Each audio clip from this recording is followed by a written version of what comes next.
Holding period return formula. Coupon interest plus price change divided by price at the beginning of the holding period. Price change is equals to P of minus P naught. Here P naught at beginning, P1 at the end. Example, a coupon interest at level percent of rupees 1000 is equals to level percent of 110. Current market price or beginning of the holding period is equals to 888. P naught is equals to 888. Accepted market price after 1 year is 945 rupees. P1 is equals to 945. The formula is coupon interest plus price change by price at the beginning of the holding period.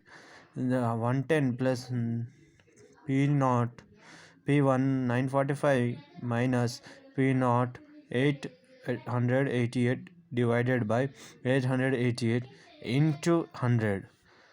100 plus 57 by 888 into 100, 167.88 into 100. Answer is 18.80% per annum.